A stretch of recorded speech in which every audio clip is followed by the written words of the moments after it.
বিভীষণ আমার ভগবান শ্রীরামচন্দ্রকে প্রশ্ন করেছিলেন যে প্রভু, এই জগৎ সংসারে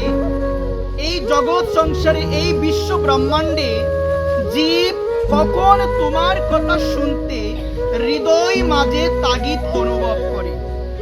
যখন বিভীষণ আমার প্রভু শ্রীরামকে এই প্রশ্নটা করলেন যে প্রভু, এই জগৎ সংসারে মানুষ তোমার কথা শুনতে হৃদয় মাঝে কখন তাগিদ অনুভব করে, তখন আমার প্রভু শ্রী রামচন্দ্র এই জগৎ বিশ্ব ব্রহ্মাণ্ডকে উপলক্ষ করে তিনি বিভীষণকে কেন্দ্র করে যে উত্তরটা দিয়েছিলেন, তিনি বলেছিলেন আমার প্রভু যে বিভীষণ, তুমি মনোযোগ দিয়ে শুনো, এই জগৎ সংসারের মধ্যে জীব আমার কথা শুনতে হৃদয়ে তখনই তাগিদ অনুভব করে যখন আমার কৃপা তাদের উপরে বর্ষিত হয়।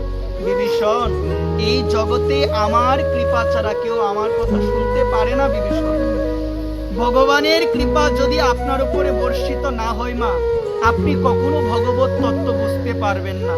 শাস্ত্র বলছেন সেই ঈশ্বর তত্ত্ব বুঝিবারে পারে, ঈশ্বরের কৃপালেশ হয়েছে যাহারে।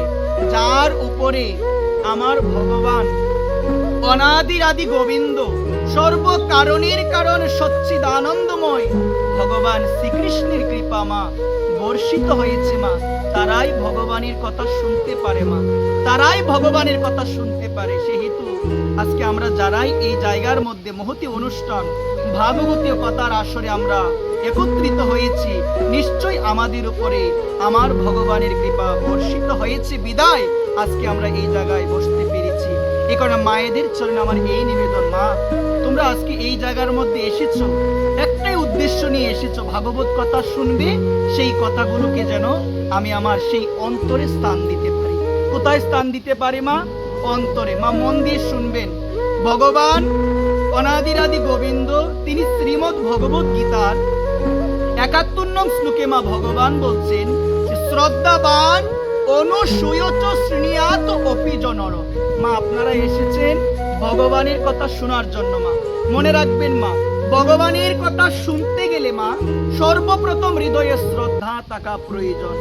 ভগবানের কথার প্রতি যদি তোমার শ্রদ্ধা না থাকে মা, সেই কথায় আপনার কখনো পরিবর্তন হবে না। এই কারণে সর্বদা দেখবেন এমনও ভক্ত আছে যাদের মধ্যে সর্বদা আকাঙ্ক্ষা কাজ করে যে কখন ভক্ত সঙ্গ হবে, সেই জায়গায় গিয়ে ভাগবতের কথা আমি শ্রবণ করব, সেই জায়গায় গিয়ে ভগবানের মুখনিসৃত বাণী গীতার কথা আমি শ্রবণ করব। মা আপনারা একটা পাখির নাম শুনে থাকবেন, চাতক পাখি।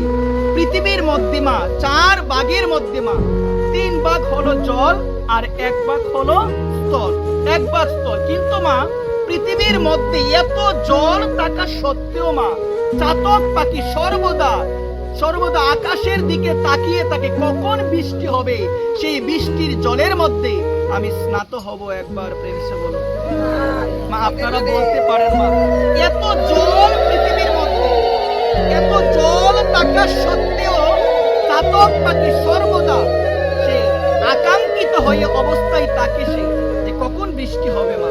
তাহলে আপনারা বলতে পারেন আমাকে, এত ছোট একটা পাখি মা, এত ছোট পাখি, তার কি জল স্নান করার কি অভাব নাই মা? এত জল থাকা সত্ত্বেও সে সর্বদা আকাঙ্ক্ষিত হয়ে থাকে কখন বৃষ্টি হবে।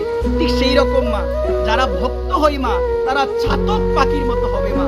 চাতক পাখি যেমন বৃষ্টির আকাঙ্ক্ষায় থাকে, ঠিক সেই রকম মা যারা গোবিন্দের ভক্ত, যারা আমার রাধারানীর ভক্ত, তারাও সর্বদা আকাঙ্ক্ষায় থাকবে কখন ভক্ত সঙ্গ হবে, কখন ভগবানের কথা আলোচনা হবে, কখন ভক্ত সঙ্গে সম্মিলিত হয়ে ভগবানের নাম গুণ মহিমা আমি অদম কীর্তন করতে পারবো। একবার এই কারণে সকল ভক্ত চরণে আমি দিন অতিদিন আমি নিবেদন করে বলবো যে ভগবানের কথা আমরা শুনতে এসেছি, আমরা মনোযোগ দিয়ে কায় মনোবাক্যে আমরা চেষ্টা করব যেন সেই কথাগুলোকে শ্রবণ করে আমরা যেন আমাদের এই অন্তরে স্থান দিতে পারি মা।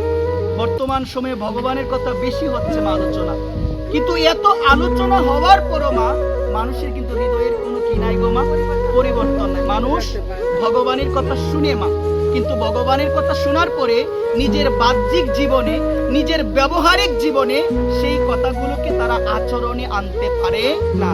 এক কর্ণ দিয়ে শুনে আরেক কর্ণ দিয়ে বের করে দিই, এইরকম শুনলে কোনো লাভ হবে না। এমন ভাবে শুনতে হবে মা, ভগবানের কথা এমন ভাবে আপনি শ্রবণ করবেন যেন শ্রবণ করার পরে এক কর্ণ দিয়ে গিয়ে আরেক কর্ণ দিয়ে যেন না বের হয়, সেই কথাগুলো যেন আমার এই অন্তরে, আমার এই হৃদয়ে যেন প্রবেশ করে একবার। এই কারণে